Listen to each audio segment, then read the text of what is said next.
I am doing good, and it smells like red velvet in here right now. I know that much. You are not lying.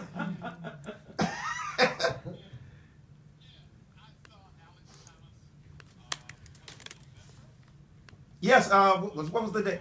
We were in Macau. Yes, Macau, China. I know people, that might be hard for people to believe, that, but we're not lying, right, Tom?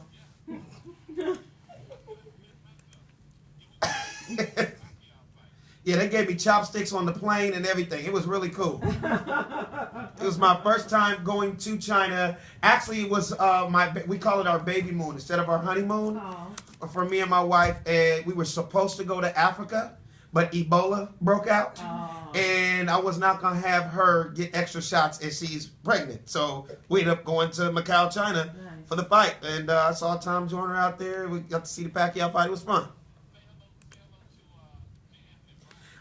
My idol? My idol? J. Anthony Brown? Your African American idol? My African American idol, Mr. J. Anthony Brown. How you doing, Jay? What city are you in right now? Because I know you'll be on the moon with a mic and be doing live remotes. So how and why is he your idol? Why is J. Anthony Brown my idol? Because, I mean, just being real, he was the first guy to literally put me on a comedy stage in 1991 at a spot in LA called Mavericks Flat. And yeah, and a brand new comic like I was those years, there was only 2 places in LA we were able to get on. We weren't able, the young black comics couldn't get on the Laugh Factories, the Comedy Stores, the Improvs. It was just the Comedy at Theater and Mavericks Flat. Wow. And Jay put me up. Did I rip it up? I got a cool little, I only had 3 minutes of material. So I killed for a hot 258. And Jay liked me. And every week I was there. Was I not, Jay, loyal every single week?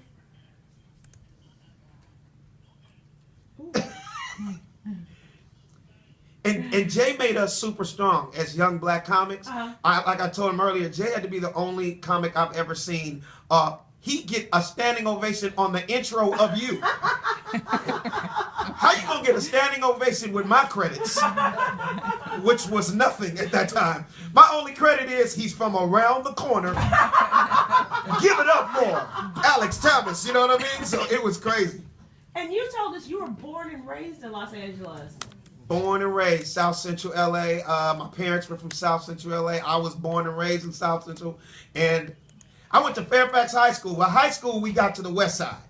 You know what I mean? But I was born and raised in the hood. Like, everybody in my family was a Crip or a Blood. I was a Cub Scout. So, you know, the gang thing didn't work out for me. Good. That's a good thing. Okay. You know, I've never been to jail. I could wear any color I wanted. You know what I mean? So it was fun. I ended up telling jokes for a living, and here we are, 20-something years later. Wow. That's really unheard of to be, be a second generation. Exactly. Yeah. And then make it. Yeah. Exactly. Oh, how you remember my old jokes? Oh my God, that is. You almost, you know what, you're making me blush, and I got a little chill. Because it's crazy when people, like, I was just telling my man, it's like, when people come up to me and go, yo, do you still do the joke about? Do you still do the joke about? And I'm pretty sure Jay knows this too. It's like crazy when jokes you did 10, 15 years ago, and you kind of don't even remember your own joke. Right. I'd have to look at old Def Comedy Jam tapes or Comic View tapes to even remember that. Wow. You know what I'm saying? Wow. Thank you, brother. I appreciate that. Time really, really flies by. Oh my God. Oh, I take it. I take them. I call it. It's a part of my routine where I say, "Can I take y'all down ignorant memory lane?" Right. So I compare old school versus the new school. I talk to everybody in the audience like, who's 30 and older when you actually remember every word the rapper said? You know what I mean? Opposed to today, going up in the club on a Tuesday. You know what I mean? Don't give a about you or anything that you do. Don't give up. You know what I mean? It's just times have changed. You know what I mean? Ignorance is at an all-time high. Yes, it is. Half the rappers out there right now, you can't tell me they went past 3rd grade. I'm sorry. 5th grade, they already had 2 houses. They were selling dope and guns. Oh my God. You know what I mean? Times have changed. Oh my God. Do I have too much energy for you guys this early in the morning? We love it. Oh, okay. Love it. Love But it. you know, it just feels good to be all these years to still be on TV. My new TV show, Mr. Box Office, me, Yeah, Bill Bellamy, congratulations Vivica on Fox, John Lovitz, Saturday Night Live, Tony Roberts is on the show, So what are you, like, Tim Meadows. episode number 36 right now. We're doing 104. Yeah, right. Right. Yeah, we'll be taping to 2019. Okay. All right. Not mad at Shout that. out to Byron Allen, who's suing people for $200 billion. I'm pretty sure y'all know that story. Yes, sir. I'm just happy to still be on TV, man. You know what I mean? And you come from music.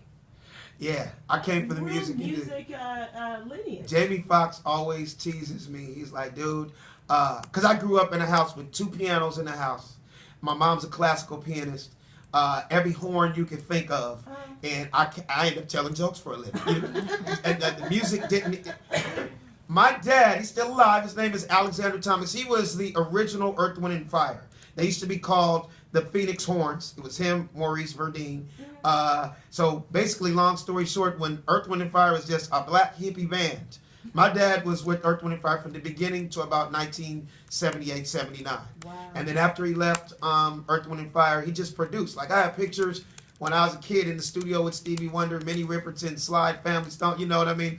All these, they all knew my dad as the producer, the songwriter, all that kind of stuff. Right. So kind of who knew my career would kind of end up being like a lot of the young comics had no idea I was a writer on The Fresh Prince of Bel-Air. I wrote for 4 years. Everybody always hear me thank Will Smith because that was my first job in Hollywood. I was silently behind a lot of the black folks in the early 90s, behind the Wayans brothers for 5 years, behind Jamie Foxx, behind Martin. I was writing for cats You for got a years. great story, Alex. You really do. Oh, no. It's time for me to go solo. And congratulations, your first baby. Thank you. 8 months pregnant, 8 months married. She got pregnant that night. Yes, you did. Yeah. We didn't waste no time.